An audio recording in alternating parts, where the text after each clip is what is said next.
And what is the value gap? The value gap is principally the belief that white people matter more in this country than others. And until we understand that, until we wrap our minds around that, and I say this as someone who, look, I'm a country boy who's made it big. I teach at Princeton. I got an endowed chair. I drive a nice car. Got a nice suit. All right? But I still want to hold the view that the value gap continues to distort and disfigure democracy in this country. Like the phrase white supremacy conjures up images of bad men in hooded robes who believe in white power, burning crosses and screaming the word nigger. All right? But that's not quite what I mean by that phrase, right? On a broader level, white supremacy involves the way a society organizes itself and what and whom it chooses to value. Apartheid in South Africa, the Jim Crow South, and Nazi Germany are clear examples of societies organized by white supremacy. And in each case, the belief that white people are valued more than non-white people shaped every aspect of social and political life. It determined where you live, which schools you attended, and what jobs were available to you, and reminded you daily of your status and station in life. And that's what white supremacy is without all the bluster. It is a set of practices informed by the fundamental belief that white people are valued more than others. Now, in no way do we live in a society like Nazi Germany or apartheid South Africa, but we do live in a country where every day black people confront the damning reality that we are less valued. What does it mean for those kids? I went to Ferguson. Y'all all right? I went to Ferguson to interview those kids. And I went to the Canfield Apartments. And if any of you have been in an apartment complex and you've seen the roads that go through them, you know how wide they are. Literally, you could, where you're sitting, the back door of somebody's house was. And that's where Michael Brown's body was, with bullets in his head. So imagine 7-year-olds, 8-year-olds, 6-year-olds walking around that neighborhood with that body there. We talk about that happening in Haiti. That's a community being terrorized. No matter what you think about what Michael Brown did, what does that mean? What does it say? We know the data is very clear. African Americans suffer chronic double-digit unemployment. We lead the nation in rates of heart disease, cancer, HIV, AIDS. Nearly 1 million of the 2.4 million Americans in prison are black. When we think about the differences between white and blacks in high school and college, and graduation rates and mortality rates and access to health care and levels of wealth and salary differences with comparable education and childhood poverty rates, we can see that in this country, white people, particularly those with money, matter more than others. And what's more, it has been this way since the day the country was founded. So I call it the value gap. And it's in our DNA. And every crucial moment, and this is what democracy in black is all about, trying to parse this in this current moment. A moment that's defined by the ascendance of the first man to the White House and all of this devastation in our communities. At every crucial moment in our nation's history, when fundamental changes in how we've dealt with race have occurred, the notion of the value gap has reasserted itself and limited the scope of change. Think about it, the powerful ideals of the American Revolution, which challenged the authority of monarchs and insisted on the principles of freedom and equality in the context of democratic institutions, those ideals were reconciled with the institution of racial slavery. At the very moment in which we were articulating freedom, there were slaves in Massachusetts petitioning the legislature in the name of the same principles for freedom. People could talk of freedom and liberty and hold black slaves. Even the first Immigration and Naturalization Act in 1790 allowed only white persons to attain citizenship. And that racial understanding of citizenship persisted until 1954. The brutal war to end slavery and the efforts during Reconstruction to imagine a genuine multiracial democracy were tossed aside. Jim Crow took over the South. White supremacy shaped our foreign policy in places like the Philippines and Cuba, and convict leasing emerged as another form of slavery. Cries for law and order and of reverse racism echoed throughout the nation as black folks marched in the streets, organized in their communities, and forced the government to end Jim Crow and to embrace, at least in principle, the idea of full racial equality. At every moment of advance, there's a reassertion of the value gap. And here we are today. The historic election of Barack Obama occasioned the vitriol of the Tea Party. Urgent efforts to change voting laws in ways that threaten black voters, and the worry that whites are fast becoming a politically incorrect minority. Each of these moments of racial progress represents a profound change in the country. America was and is truly different because these events happen. Right? I'm not trying to say everything is the same. Right? We've advanced, we've made progress. But the extent of the change has always been limited by the underlying belief that some people are valued more than others, and that belief being adjusted and adapted to new conditions. Niggas become Negroes. I'm saying the N-word. It's like, how can I say it? It's like folk trying to redact the N-word from Huckleberry Finn. Does that make any sense? Makes no sense. Or trying to say slaves were workers. It makes no sense to me. Blatant racism became demands for states' rights, and whites became one ethnic group among many. Black people, according to these new stories, were now dependent on government handouts and affirmative action, lacking individual initiative and self-reliance. Mass incarceration became the answer to calls for law and order. With each step forward, equally powerful forces pulled the nation back in the direction of the status quo. And this is what I mean. This is what I think people mean when they say things haven't changed. They don't mean that, we're just like, it's just like it was in 1960 or 1860. Right? Folk know that's not true. My dad couldn't go to Princeton. Right? Now I'm a professor at Princeton. I mean, I would be silly to say things haven't changed, right? But what hasn't changed, right, is the value gap. What hasn't changed is the value gap. I'm going to make a transition really quickly, and I'm going to open it up for some conversation. Is that good? Is that okay?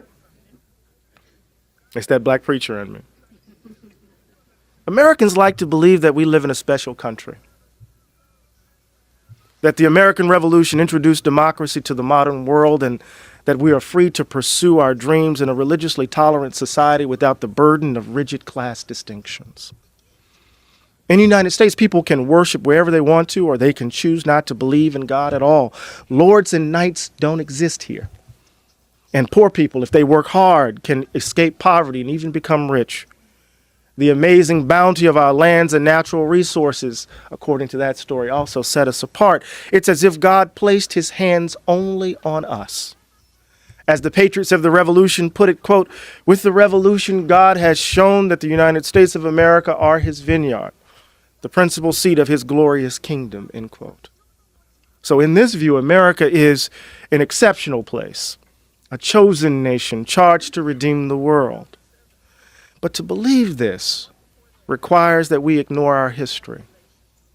Even as America was imagined as a new Israel, many black people saw it as Egypt, a democracy with black slaves. With the abolition of slavery, black people found themselves relegated to second-class status as the country continued to exploit their labor. Over and over again, the American idea that ours was a nation committed to liberty, freedom, and the unfettered pursuit of individual dreams ran up against the stark reality that black people were valued less than others, and that our society was organized to reflect that fact. And then we tell a story, in effect, that follows from that. I'm going to pull up from the text. Princeton Professor Eddie Glaude just dropped a scorching truth bomb, shutting down racist white narratives and unapologetically calling out America's bloody history. And is warning, if this nation does not change course, black vengeance could shake its very foundation. Watch and pay attention, and I will share my thought later. I'm a big fan of Ralph Waldo Emerson. And I always attribute it to Emerson, but there's this wonderful line where Emerson said, God speaks to us through our imaginations. And I always talk to my students like this. I said, God speaks to us through our imaginations. And then I say, if that's true, then what's the devil doing? There's something about this current moment. There's something about this current moment where our imaginations have been arrested, where folks seem to want to insist that our only options, politically, existentially, are those right in front of us. And part of the work of tilling the soil, of opening up possibility, is creating the conditions under which we can see beyond the now. That's how I define the prophetic. Right? Creating the conditions where we can see beyond the opacity of our current circumstances. And I learned that actually coming out of the tradition of those of us who are the inheritors of the legacy of slavery. How did these people, under those conditions, imagine tomorrow, given the darkness of now? And so, Emerson, Singing America, Whitman answering, this grand tradition of democratic letters. And yet we find ourselves in a moment where greed, selfishness, ugliness, evil dominates. And this is particularly so for Black America. I want to begin with a passage from Martin Luther King Jr. I quoted at the very beginning of the book on page 5. And it comes from, where do we go from here? Right, we tell a story that it kind of gets rooted in Gernot Myrdal's The American Dilemma. That in light of that understanding of who we are, what's really at stake is a gap between our ideals and our practices. Right? And that's all we need to do is align the two. And what that formulation does, it's a built-in justification that wherever evil is, it doesn't say anything about our inherent goodness. Oh yeah, we used to have slaves, but now we don't. See, that's evidence that we're perfect union. Oh, women didn't vote. Yes, we know, but now they do. Evidence that we are on our way to a more perfect union. The narrative of American exceptionalism works in such a way that it keeps us from confronting the ugliness of who we are. Because we like to believe that the ugliness of the value gap is really reducible to ugly people, bad people, and it's usually the South. If only those ignorant Southerners, and I said ignorant, if only those backward Southerners would have behaved better, when we know that's not the truth. When we know that's not the truth. And so part of what the book tries to do is to what? Undermine this notion of American exceptionalism, because I'm an avid fan. My muse is James Baldwin. And Baldwin says in Fire Next Time that we never believed the myth that America was this shining city on the hill. That we were the most virile, that we treated Mexico honestly. Right? We never believed that lie. And so there's something about the particularity of our experiences that gives us insight into the fragility of this democratic project that allows us to bear witness to a radical democratic vision coming out of our particular suffering. And we need to do that today. When we think, I got to stay at the mic. I want to do my teacher thing. Reggie knows about this, right? When we think of democracy as just simply the gap between our ideals and our practices, as opposed to something that's constitutive of who we are, which keeps us from reimagining, right, what this place could be.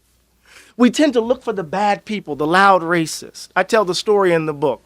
I said this on Diane Reham's show, I think. My dad was the second black man hired at the post office in Pascagoula, Mississippi. And Pascagoula is the place where Trent Lott's from. And it's the place where, I love to say this, it's the place where William Faulkner honeymooned. Since Faulkner's one of my favorite authors, right? And so we moved, he knew he had precocious kids, so we moved from one side of town to the other. So it's on a hill, Briarwood Circle on a hill, nice 2-story home, middle class existence. That's why I hate the fact that some folks are trying to destroy the post office, right? Because I grew up a middle class life because my dad worked at the post office, right? And so as we're moving in, the police officers cruising by, and my dad gets his keys and say, yeah, I own it.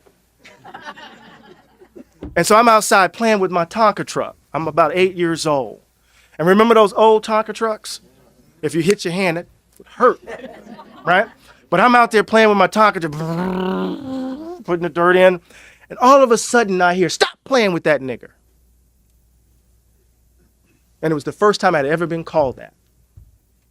And in the book I grab my truck and I look at the kid in his eyes and he looks at me and then I run inside. And I tell my dad, and my dad is a unique black man, right? Just put it this way, when kids in the back of the house shot out the back window with a pellet gun, my dad responded with a 12-gauge shotgun and blew off a limb of their oak tree and said, shoot back here again, right? So I tell him this, and he just looks, and you could see his past engulf, just flooding, just coming down on him, and he runs outside. Now, typically, we tell the story of American racism at that moment. An innocent child is wounded by an adult saying something as mean and as ugly as that, and that child has to spend his or her life working diligently to prove that he or she is not that, right? James Baldwin says, whatever the Negro problem is, the Negro problem is trying to raise a child in a context in which a world despises them, to keep them from despising themselves. That's how we typically think of racism. But the interesting thing about this is that I knew at the age of 8 that we were moving from the black side of town to the white side. Before I even got called the N-word, I knew we were moving from the black side to the white side. Why? Because in our old neighborhood, when it rained, the neighborhood flooded because we had bad sewage pipes. I knew we were moving from one side to the other because our sidewalks weren't paved.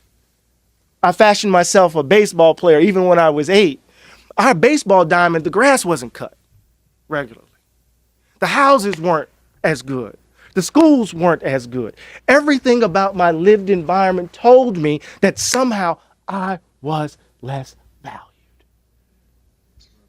But we want to talk about that man who called the child the N-word. But we don't want to talk about the choices that were being made daily by those who are not committed to racism at all.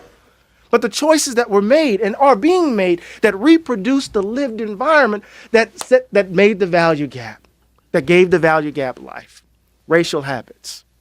Racial habits. Right? I don't talk about unconscious bias. That's too hard. It's in your head. I don't know how to get at that. But habits are social. Right? So if we change our social arrangements, our political arrangements, right, we can get at those habits that reproduce the value gap. So we got to close the value gap. But in order to close the value gap, we got to speak to our fears. We got to speak to our fears. Right? I done left the text. Fears that somehow black folk are just criminals by definition. Fears, right, that black folk are these leeches, right, who only want a handout. I do an interview I talk about these interviews from a sociologist out of Rutgers. She interviewed these guys from New Jersey and Tennessee, and one guy from Jersey says, these black folk, I'm sorry, they're just lazy. They just want folk to give them stuff. They just want a handout. I worked hard, and in the interview said, so did you earn? I worked hard for everything I earned. Turns out his father was in the union. And so she's talking about social networks and how social networks reproduce inequality. Another guy says they're just lazy, they don't want anything. Turns out his friend gave him the test with the answers. So how opportunities are naturalized as hard work, individual initiative under one circumstance, and the lack of opportunity is read as what? Failure. Failure, right? How do we get at these fears? that somehow racial equality is a zero-sum game, that if we actually reach for it, you got to lose something to give to people who are undeserving. Not only is white fear doing this kind of work, and I'm playing on de Tocqueville's notion of fear and how it distorts democracy, but what's interesting, and I'm going to try to bring it to a close, what's interesting is that my fear of triggering your fear constrains my political behavior. I don't want to talk about black suffering because I'm afraid of a backlash. Oh, Obama can't do that because da da da da da. Oh, you can't say that because of da da da da da. And it's just, I mean, every time I hear it, you just kind of, what is being said here? What is being noted here? That something underneath our society is such that we can't speak to the suffering without somehow fearing that we're going to trigger white racism. Ann Coulter and folks, oh, I can't stand Ann Coulter's not too bright in my view. And I say that not because I disagree with her. I just, I mean, anyway.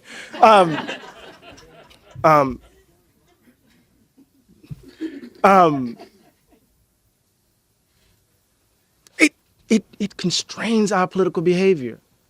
There's a line that I use in the book, and it's one of my favorite quotes from Malcolm X. I'm going to say it in Politics and Prose on film. And he says, stop sweet talking. Tell them what kind of hell you've been catching. And let them know if they're not ready to clean up their house.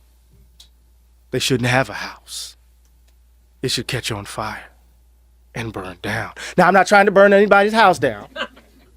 But the frank speech, we're in a moment where the crisis is such. The crisis is such that we're losing generations. I don't know how we're going to get out of it. The only thing I think we have to do is that we have to have a strategy in the streets, a strategy for the ballot box, and a strategy in the courtroom. And so what I call for is a revolution of value. It's my re-invocation of what Dr. King calls for in Where Do We Go From Here? In response to militarism, materialism, and white supremacy, Dr. King says we need a revolution of value, right? And my understanding of that is that we need to change how we view government. This story that big government is bad, I think is wrong, right? The government has a role to play, right, in ensuring the ideals that define our collective union, our collective aspirations. I think we need to change how we view black people. But in order to change how we view black people, we got to change how we view white people, right? There has to be an active and critical engagement with the idea of whiteness and what it accrues. And then lastly, we're going to have to change what ultimately matters. And here I think Occupy is right on. Right? We have to challenge at the heart an economic system that believes that there are people who are disposable. Right? So what Democracy in Black is all about is a re-invocation, right, under present conditions of a tradition that has always been, right, about this question of democratic life. And what is Democracy in Black? It's the efforts and actions of black people along with others to make real the idea that this is a country of the people, for the people, and by the people. And the way we do that is by challenging the very notion of who the people actually are, by resisting the idea that this is a white nation in the vein of Europe, by making us uncomfortable, by putting our bodies on the line. So I go and talk to the kids in Ferguson. I go talk to BYP 100. I go talk to the folks in North Carolina who've been organizing, struggling. How will we change our politics? Right? Well, the first thing, going back to the beginning, that we have to do is to unlock our imaginations. We have to see what the devil has been up to. Right? We have to open ourselves up to the possibility of a new way of being in the world. Oh, it's a romantic notion, right? That we can be better. But we have to look the ugliness of who we are squarely in the face if that is to happen. So let's have a conversation. Is that good? Is that all right?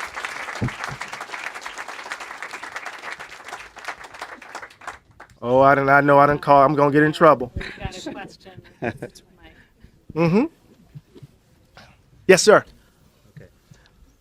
I'd like to thank you for your efforts in the book to remind us of this journey that we have.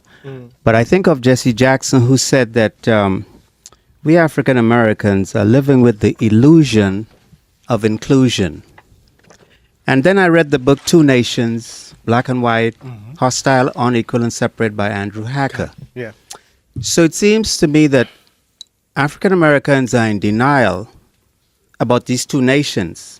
And it seems to me, so long as we're in denial, we're going to trip up every time because we're assuming that this thing is okay, but it's not. So it seems to me, don't you think we should be teaching our children this idea of two nations and what it means so that our children will know how to confront these types of actions when they encounter it? And hopefully they won't be as stressful as many of us are now, because we don't realize that this thing is on 24/7 and that the majority is reproducing generations that would continue racism for decades to come. Right. Okay? Well, so what I'm trying to do, and thank you for your question, I don't believe that the idea of, or the reality that there are in fact two nations. In fact, that might be, it might even be more problematic than that if we were to take in terms of privileges, but in terms of class, in terms of what, this neoliberal iteration of capitalism has done, right, to the most vulnerable in this country. So I want to concede the initial move. How I understand it, though, is not to think of it as that which will be and forever will be. That it can actually be changed by our actions, but we just have to offer an honest description of it. So I'm trying to get to your point. So what I do with the value gap, right, is try to describe how that very world is produced, right? And so if we understand the value gap as the belief that white people matter more than others, and that belief isn't reducible to actual acts of prejudice. That belief is evidenced in our social arrangements, our political arrangements, and our economic realities. So then we can understand it as it worked, and then we have to figure out how we're going to close it, right? So if we understand how the value gap organizes our social world, right, we can then socialize our children in such a way that they can mobilize efforts to respond to it, right? As opposed to just simply assume that it's oxygen, that they have no agency in relation to it. This is what disturbs me about the Coates book, right? There's a way in which Ta-Nehisi describes white supremacy that you don't know how to muster the resources to respond to it, right? Because it's not, it doesn't just seem to be a practice. It functions almost like an ontological fact. It's like air, right? And I don't want that, right? I don't want that because so when Ta-Nehisi confronts his son, right, after the non-indictment of Darren Wilson, right, he just tries to give him the resources. Well, you just got to struggle and keep questioning. My son's at Brown, right? I'm a Morehouse man, and he just wouldn't look at Morehouse. He's at Brown. On the day I got a phone call, I tell this story in the book, and I'm going to be much quicker with the answers. I got that look. You said, that glare. I got to tell this story, though. On the day that on the day I was elected the president of the American Academy of Religion, the largest body of scholars of religion in the world, I received a call from my son. So he was doing an assignment for his urban studies class in a rich park, in a rich neighborhood, white neighborhood in Providence.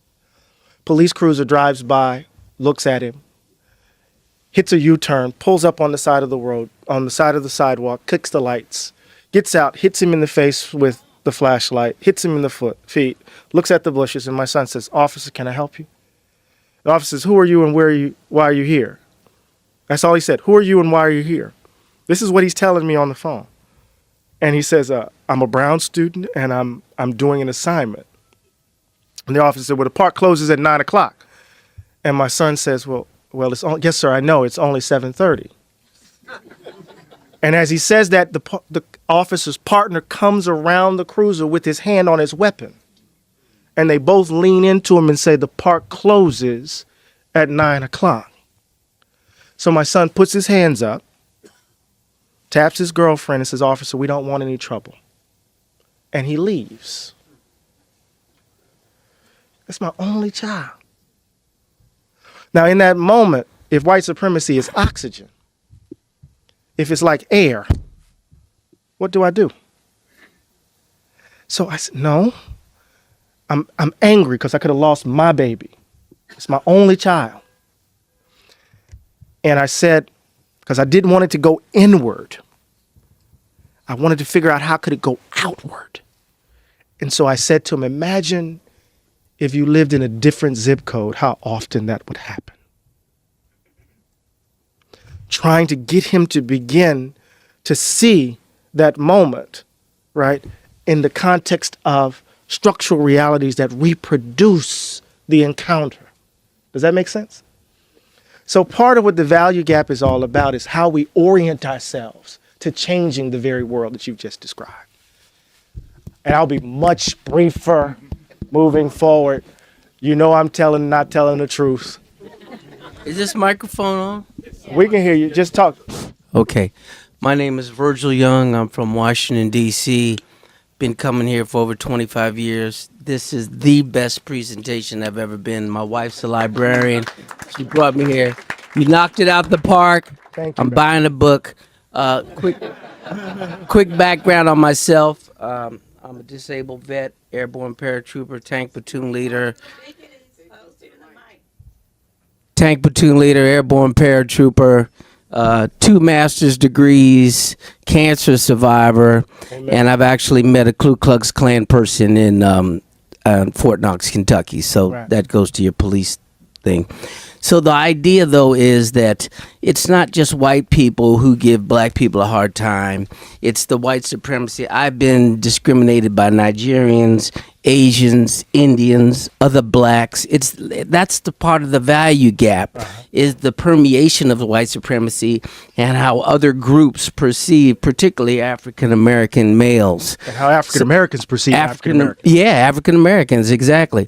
So, the way we can solve that is focus on behavior, create brand new organizations that focus on behavior, not categories of people. Like, for example, the mayor of New York, I don't even know how to... De Blasio. Yeah. Right. Okay, here's a gentleman who obviously doesn't care about color. He's focused on behavior. So regardless of what color you are, what are you exhibiting functional behavior or dysfunctional behavior? Okay, Donald Trump is very rich, but he's exhibiting dysfunctional behavior. You can have a homeless person who helps another homeless person, Right. and that person can exhibit functional behavior. So you can have a whole continuum of people in different stations of life, and they can either exhibit functional behavior or dysfunctional. We need a society that reinforces functional behavior, whether you're rich or poor. Get those people together. And we need to create organizations that deliver new products like good managers that aren't evil, that don't give. Everybody in here has worked for an asshole, okay? So, boy, wouldn't it be nice to have a manager that was a nice person, that cared about you, get professional development, get a pool of great managers, and then say, hey, look what we have here. So we need to build new organizations based on functional behavior. Thank you so much. I think there's an emphasis on decency. Right. If we can just have some decent, good human beings. I don't want to say Americans are evil, right? But I do want to ask the question, given all the suffering and the willful blindness that we exhibit in relation to that suffering? Are we fast becoming a nation of monsters? But I do want to say it's not just simply individual behavior. As you rightly note, it's also structures. Right? It's also structures. But that's a longer conversation. Yes. Professor, thank you so very much for your presentation. Thank you. I know it's in the water in Flint, but what was in the water in Pascagoula? I water think was that what you dark. said is very marvelous, but I have a problem with what you're saying. Sure. And it seems to me that if we really look at things carefully, white America is in great denial and practices deceit. How do people who practice deceit confront themselves in the way that you're talking about when fear is so prevalent? Yeah. That's what I hear in the Donald Trump people. Those are fear people. Yeah. You know, they're people who really don't have the ability to look at themselves honestly, but they perpetuate myths and they engage in denial. I don't know what you're talking about, brother. No, I hear you. That's real. That's real, and we have to make that known. You know, what was in the water in Pascagoula? You know, Mississippi is a metaphor for America, Richard Wright said. How can I put this? I tell my students all the time that when we normalize nonviolence as a response to white supremacy, we lose sight of the miracle of his invocation. And one of the great scandals, and Baldwin said this, one of the great scandals of black life is something that we often fail to admit, and that is that for the most part, a lot of black folk don't like white people. And we have a reason not to. We're very skeptical. As Baldwin say, why should I risk my life that you're going to be human today? And so I'm trying to give an account of that, of the what you voiced. But when I was on the Diane Rehm show, just a couple of days ago, there's a brother who called in from South Alabama. And I figured he was probably from Grand Bay or Mobile, because I grew up on that I-10 corridor.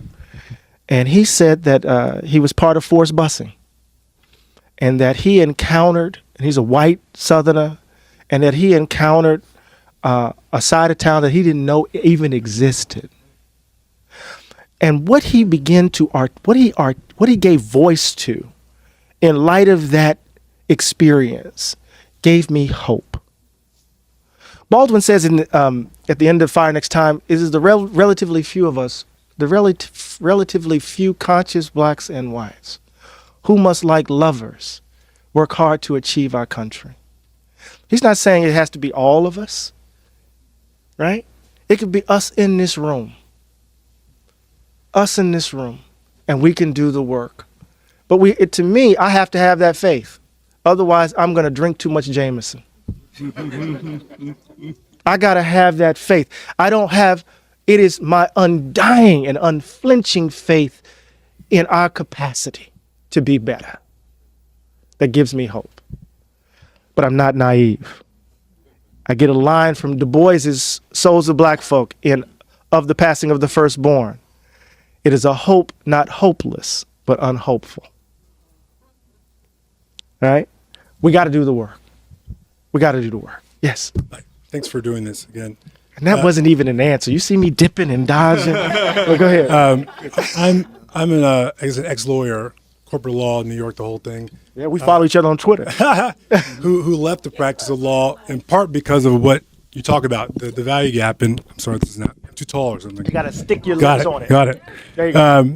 And so I'm a blogger now. I'm a novelist. I wrote a book that I'm trying to get published now. But as a 30-year student in law school, we sat around and talked about what this moment would mean. We were 30-year law students when Barack Obama was elected president. Right. And the majority of my friends were extremely optimistic about the ability of this moment to transform our country.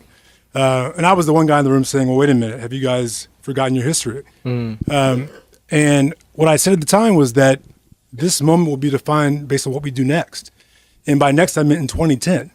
And if you look at what happened, I actually went down and worked on a U.S. Senate race because I wanted to test a thesis. What did this moment mean? And I thought that it would be defined by what we did next.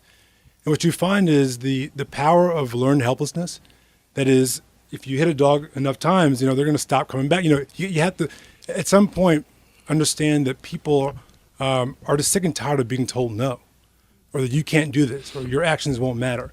And in 2010, we found that black folks who just come off of voting in record numbers just went back to business. Right. And they kind of bought back into kind of the status quo's interpretation and narrative about what it means to be black in this country. And so I guess 8 years later, we have that lesson. I guess the question I focus on, you focus more on kind of, I guess, changing hearts and minds. And I guess my question is, or my focus is more on taking action ourselves, right? No, absolutely. By voting. Right. It's very simple, but how do you get people to do that, right? I mean, it's such a simple concept, right? If you vote, you can change the Congress, right? Barack Obama didn't do much because he didn't have any help. He doesn't make the laws, he enforces the laws. How do you get folks to A, understand that, and 2, get up and vote? Because that's the thing that actually will change things. So thank you so much for that question. It's a beautiful question, right on. And let me just say that the book is not just simply about changing hearts and minds. No. I have not a sentimental bone in my body. At least this is what my wife tells me. So I'm not a sentimentalist in that regard. Actually, I think you're absolutely right. I think ever since Seattle with WTO, right, there's been organizing going on in the United States that gives me hope. So there's Seattle, WTO, there's the anti-Iraq movement, right? And of course, that organizing, the object of it became Obama in 2008. He jumped in it, right? And all of that organizing that was preceding him, he became the object of it. So when he got elected, folk didn't know what to do. They got demobilized. And then all of a sudden we get Occupy, right? That energy shows up again. And then Occupy, Zuccotti Park, right? And then Black Lives Matter, right? So there's organizing going on the ground in very interesting ways. And politicians have been trying to navigate it, figure it out, at least on the left, right? Obama, I don't want to say he deployed that energy in particular sorts of ways that has now, that energy has figured out his limitations. I'm trying to walk around some things, right? And so now what we see is organizing at the local and state level that's going to really have a fundamental impact, right?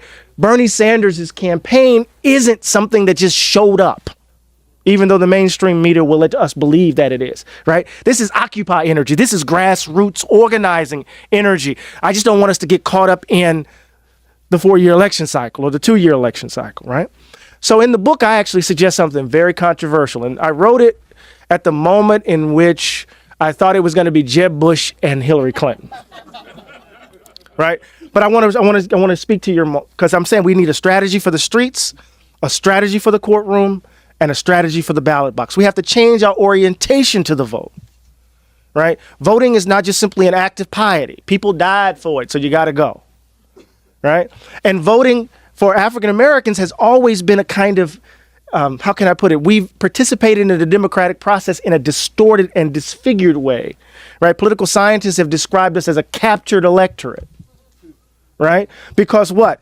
We typically vote overwhelmingly Democratic. The Democratic Party specifically focuses on turning us out, getting us to the polls, right? And then they have no obligation to deliver policy. None. For their candidate. Their candidate said, this is the guy we're going to have this year. Vote for this guy. Vote for this guy, and then they get in, and we don't see anything. We get, oh no, I'm the president of all Black Americans. I'm the president of all Americans. We voted. We didn't ask you that. We voted for you at 95%. We're a constituency, right? We didn't ask you to be the president of Black America. That's not the question, right? So what does it mean? So part of what I call for is a blank out campaign. One of my favorite novelists is Jose Saramago. You got to read Jose Saramago if you haven't read it. Not just blindness, but seeing. The plot structure of Seeing is a major election takes place. There's a massive turnout. They count the ballots, and 80% of the ballots are blank. And they say, oh, what happened? So they run another election. The same thing happens. So what happens is that the voters use the democratic process to engage in a bloodless revolution. They say these choices aren't our choices. So what happens if Black folk turn out in historic numbers without Obama on the ballot? where all the grassroots organizing that's taking place, right, organizes around the election cycle to create what I call a civic power outage so that we can reboot our relationship to the democratic process. We turn out, right, in large numbers. This is long-winded, but I got to get this out. It's in the book.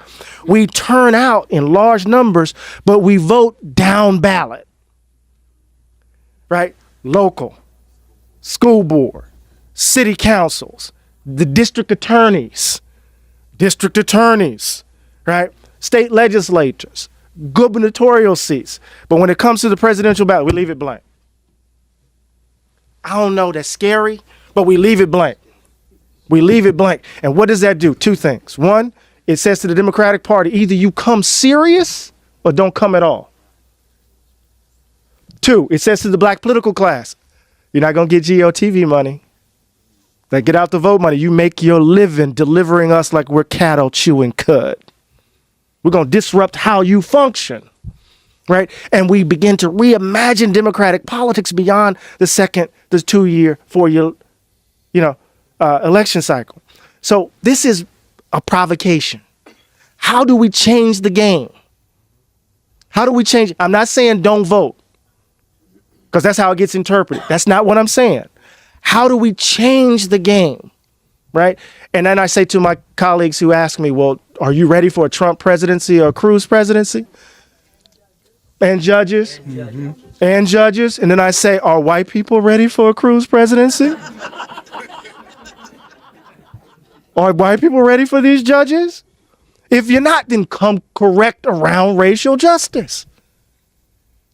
You see what I mean? Why is the burden on these shoulders? It's dangerous. It's a provocation. I wrote it when I was drinking too much Jameson, but go ahead. Two more quick questions. I'm sorry. Well, I hear you, and my wife, who's here, constantly chides me about the strategy that we had in 1968 not to vote for Humphrey or Nixon. I voted for Mickey Mouse, and the country got Richard Nixon. So I'm not sure about that particular strategy. I hear you. I hear you. Yeah, and I'm constantly hearing it today, umpteen years later. Anyway, I'm glad that you mentioned Gunnar Myrdal, because you don't mention him in your suggested reading. Yeah, my editor wouldn't let me. Well, that was one of the most important books of social science in the 20th century. The American Dilemma, the Negro Problem in Modern Democracy. Right. Okay? Now, one of the things that Myrdal looked at, and you alluded to it, is the gap between American principles and American practices. Right. That's one of the things that that's one of the American principles and American practices, the gap. That's one of the things that Martin Luther King and the Civil Rights Movement was able to play on, to get the United States to live up to her principles. Okay, now, you speak on page, if I might, Just got 201 here. What page? 201. 201? Yeah. I like this. Well, this is what, Reggie, you know about this, don't you? And of course, Gunnar Myrdal also said that it wasn't a black problem, it was a white problem. Mm-hmm. You're saying the same thing, but the way you say it. If we are going to change how we see black people, white people, and only white people can do this, we'll have to kill the idea of white people. Do you really think white people are going to give up their privilege? No. But the next sentence is, it is the precondition of America's release into a different democratic future. If we don't do this, we condemn ourselves to whatever tragedy awaits at the end of our current path. So part of what I'm trying to say is this, is that unless we close the value gap, uproot the racial habits, we're going to find ourselves right back here, next generation. It's almost as if we're in the Matrix. We keep coming doing the same thing. Every generation, same thing. And so we have to create the conditions, and I think it's happening. It's happening in pockets. It's happening in pockets We have to create the conditions whereby that precondition can happen. And I think what Black Lives Matter is doing, I think what Forward Together, when I went down to Raleigh, North Carolina, and I saw what Reverend Barber was doing with the Forward Together movement and Moral Mondays, and you see that cross coalition, when those conservatives in when the conservatives in the Blue Mountains saw that they were closing rural hospitals, and how then they joined, right? When we begin to see that what this latest iteration of capitalism is doing is making working class white people vulnerable, Buckley's vision has won. William Buckley. William Buckley said when he debated James Baldwin, the problem in Mississippi is not that black people vote. The problem is that too many people vote. He had an issue with poor working white people. And it's a vision of conservatism that's vicious, right? In its understanding of working people, right? That's what obtains today. So we have openings. The contradictions are such. Oh, I'm revealing some politics here. The contradictions are such that there are openings whereby we can do this. We got one more question, two more, one more. Three more. Oh. Three more. Four. Excuse me. The one who gave me the gaze. We'll be sure. Okay, go ahead. Real quick. Why don't we get them all in and then I'll try to answer. Yes. Very quickly, I just wanted to ask you if you have any words of encouragement for parents who are second generation of first or second generation college graduates who grew up as sharecroppers. Yeah. Some of the unintended consequences of integration is that it took away the tangible professionals out of the community so that young black children do not see people who gain legitimate success through education and through hard work. And I think one of the biggest bill of goods that is sold to our kids in the urban community and underserved communities is that their only means of legitimate success is through handling a ball or performing and entertaining. Right. And even myself, when I have a young 4-year-old child tell me, "Daddy, how come we're not white? I want to be white." She's already acknowledged the existence of the value gap at a tender age of 4. Yeah. And my son, who's 17 years old, who's far more studious than I ever was in high school, is the king of B pluses. He gets a 92.5 without doing a scientific study at a statistically significant rate. I'd be willing to bet you money. Absolutely. How do we reconnect and encourage these children and reach out to the kids on the street that I see walking with their pants down? And I think twice. I'm pretty fit. And I say, can I take this guy as he pack it? Can I outrun him before I approach him and say, "Hey, young man." Well, and I understand it. I get it.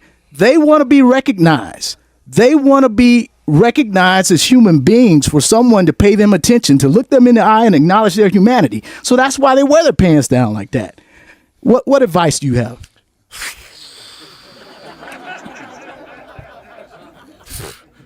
Well, the first thing I would say is that we have to I talk about opportunity deserts. Opportunity deserts. And opportunity deserts are those spaces of hyper-concentrated poverty, right? Where dreams, you know, they're like Tupac. They're trying to get through, those roses are trying to get through cracks of concrete, right? And so those opportunity deserts are recent phenomena that we have to kind of understand the policy that has produced it, right? That's the first thing. Second thing, I wrote a piece in response to Justice Scalia's question in the Advocate in Time magazine. And many people were responding to the particulars of Scalia's claim. And I was saying to myself as I was writing this for Time, I was like, damn, it's damned if you do and damned if you don't, right? If you get to the Ivy League, they think that you should shut up and just be thankful you're there because you didn't really get there on your own. And if you don't get there, that's because you're not really constitutionally capable of getting there, right? So damn if you do, damn if you don't. And so I was trying to give my son advice, right? And I said, excellence is your armor. Excellence is your armor. To hell with Scalia. His world is dying, right? His world is dying. It's in the throes, right? So part of the advice that I would give is, right, and my son, he was a basketball player, Division I recruit, right? And he had 2 parents who chairs of African Americans. He didn't have a chance, but he was a B+ student, I mean, couldn't get him to make straight A's for, I would even try to bribe the dude, and he wouldn't do it. But there was something about excellence that we were trying to instill in him. There's a lot more I could say about it. Also about those sagging pants. All of y'all who critique them, I remember them hot mini skirts you used to wear. Be careful about how you critique style. I know that we got documented evidence about the style of the 70s, right? But so maybe we could talk afterwards. We got to get this one real quick. Yeah. Thank you, brother. Yeah, I wanted to say that Malcolm, Dr. King, and Asa Philip Randolph would be very proud of you. Thank you. Because you have distilled it all. And there's some others that I won't name. My question basically is a little bit different than the others. Do you think that the response, the very negative response to President Obama, would have been different in either way had he been what I call a middle passage descendant African American? Because he's actually a partial exotic immigrant when you think about him. In fact, some people called on, if you think about the shows, you could hear people thinking, certain people thinking, usually white people, but not only white people, saying, well, wait a minute, so he's not like those other Black Americans. Yeah, he is not by his own admission. He's a Kenyan American. My wife is from Kenya, so I can talk about Kenya, and some other things. Be careful. Don't worry about it. It's covered. And also, don't you think, given that even post-Brown, what Brown versus Board did and all the activism, it still left the schools segregated in places like where I was born, South Carolina. And shouldn't we talk about getting resources? Shouldn't we return to or think about what Kwame Ture, what Stokely said when he said, we want a good school, not a white school? Right. So I don't know how. I don't want to kind of imagine how people would have responded to President Obama if he had roots coming out of Mississippi, as opposed to his current genealogy. What I do know is that what I've said on record consistently since he was elected is that I wanted him to be bolder. I wanted him to be bolder, especially after the second year in office, when the Republicans took over Congress, and he realized what he was dealing with. Just go big and try to change the frame. But I would argue that he is acting like an immigrant when he does that. You see, this is my whole point, that if you had been elected president, you would be doing what you're talking about. I didn't expect it from him because of precisely what his specific as a thesis, personal history was. That's a thesis. And then we need to look, that's a thesis I have to think a little bit more about. And let's just be clear about the second point you made. Our schools are as segregated as they were in 1960. Period. And they're skimming off the top. The charter school movement is just the latest instance. I was on the board of TFA. I'll just be very clear. I was on the National Board for Teach for America. Right? I know I was on the inside. I saw it. Right? Can't go into it. I saw the ways in which TFA could easily, given its charge, its mission, which is really decent, could easily be folded into a broader effort to transfer public dollars to private hands. Public education is a source of big money, a site of big money. And in states like New Jersey, that big money is moving into private hands, and kids are being left in districts that are failing them day in and day out. So they're being tracked to particular segments of our economy. They are disposable. They are disposable folk. So, I mean, we can talk about that in a little bit more, but we got one more we can take? Sure. Two more. Do I hear 3? Do I hear 4? We got to sign. We do have to sign books, please. Yes, go ahead. You talked about the role of the 3 branches of government and your wish that we would invest again in the idea of big government solutions. I wonder if it might not be the case that makes sense in terms of mobilizing Black America and other communities of color.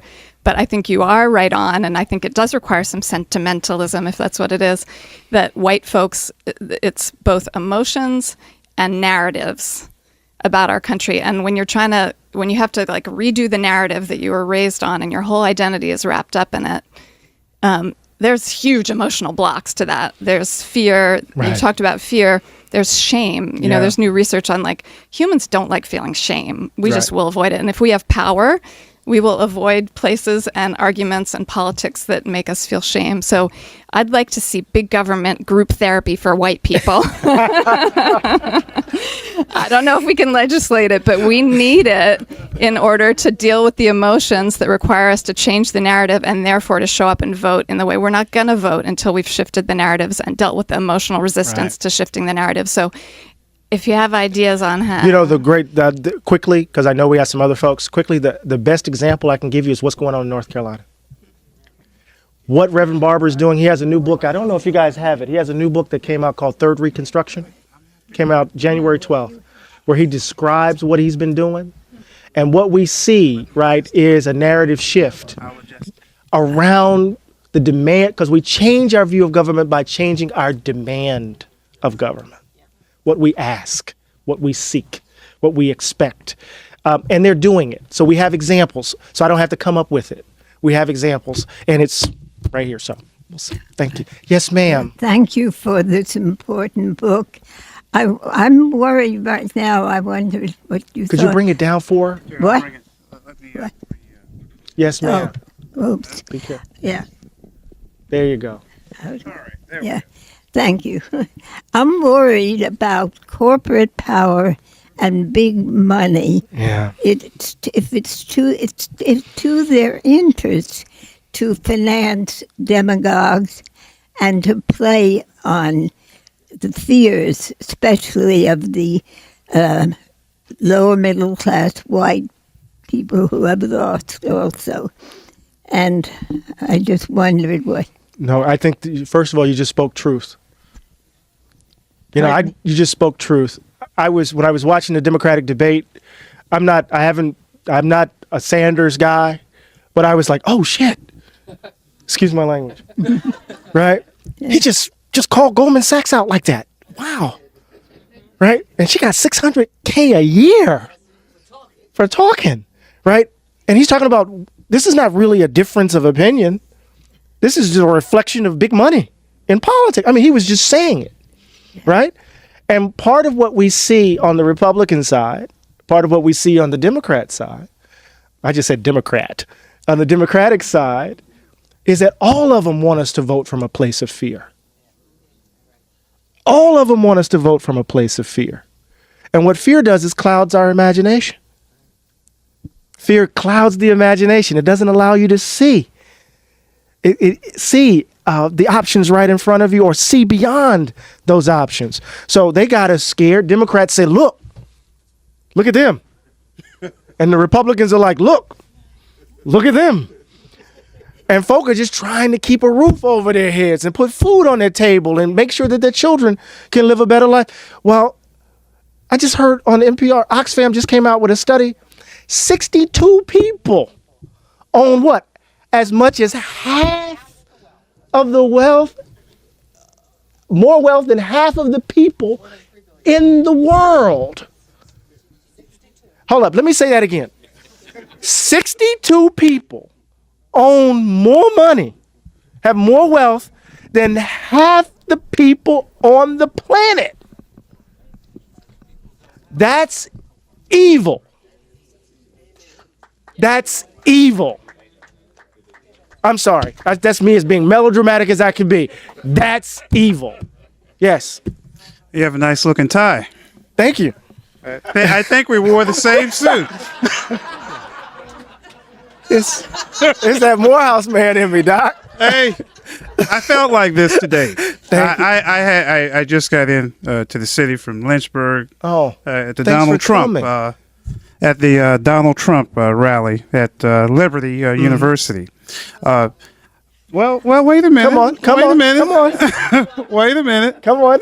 Now, being that he's a capitalist and a Republican, right? My name is John Cheeks. I am writing the Reparations and Restitution Act for the District of Columbia to be placed on the ballot this year. I was recruited to do this, right?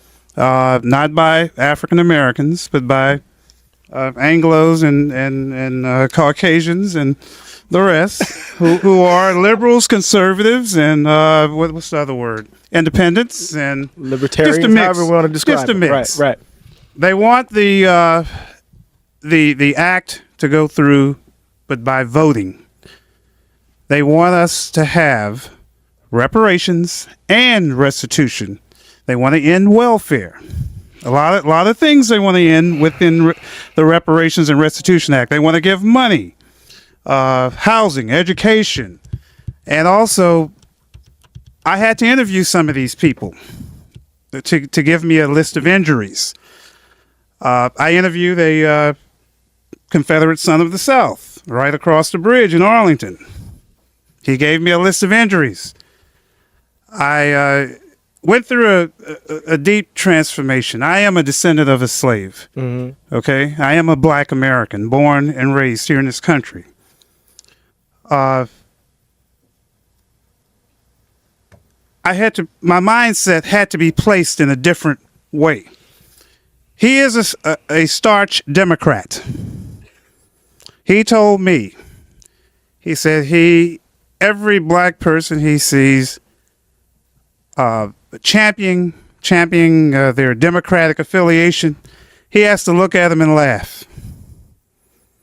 Okay, that's his report to me. Right, I hear the you. Democratic Party wrote rules and regulations and laws to keep black people in shackles and chains. Right. Okay, I had to also interview a descendant of a liberator of the North, Union. Very proud Republican. Very proud. He thinks that the black race slapped the Republican Party in the face many times and have drank too much Kool-Aid with the Democrats. Okay? Right. This Reparations and Restitution Act that's being written right now, not all of us will like it. It's going to decriminalize child support. It's going to, Just say it and just tell me what you got to tell me, and then we can. Just say it directly, and then we. Are you in favor of reparations and restitution for descendants of slaves? We can't get it nationwide. We can only use it in the states that held slaves. California, Ohio, and a lot of the highly populated areas will not be, accepted in this law. Okay? Just from New England on down to Florida over to Texas. I hear your question. Yeah, I got you. And in the Mid-South. Am I for reparations and restitution? So the uncomplicated answer is yes, but I want to see the details. Eddie Glaude is not just a professor, he's one of the sharpest minds of race and democracy in America today. And in his very critique, he stripped away the polite language and gets right to the heart of white America's crimes. He reminds the world that this country was built on stolen land, enslaved labor, and centuries of violence against black bodies. From plantations to prison, from slave patrol to modern police forces, the machinery of white supremacy has been relentless. And when white Americans try to shift the blame, when they call black resistant violence or uncivilized, Glaude flips the script. He says, wait a second, who dropped bombs on Tulsa? Who lynched thousands of innocent men, women, and children? Who enforces economic and political system that choke the life out of black communities to the very day? Who enforces economic and political system that choke the life out of black communities to this very day? Then comes the warning, a chilling reminder that history shows oppressed people do not stay silent forever. Glaude insists that if America keeps refusing justice, keep ignoring black pain, then the anger, the rage, the demand for vengeance will erupt in ways this country is not prepared for. This is not a call for violence. It is a prophecy, a warning. Glaude is saying, if you keep pressing down on a people, do not be surprised when the fire bursts through the cracks. Because justice denied will always find a way to demand itself. At the Glaude world, cuts like thunder because they are grounded in history. America's crimes are not buried, they are alive, breathing, and demanding accountability. And if this nation continues to ignore that truth, the vengeance of history will come knocking. So what do you think? Is Glaude right that black America's patience has limits? And is this the reckoning white America has long tried to avoid? Drop your thought below. Thank you for watching. Do not forget to like this video and share your thoughts in the comment box below. Until next time, cheers and have a good one.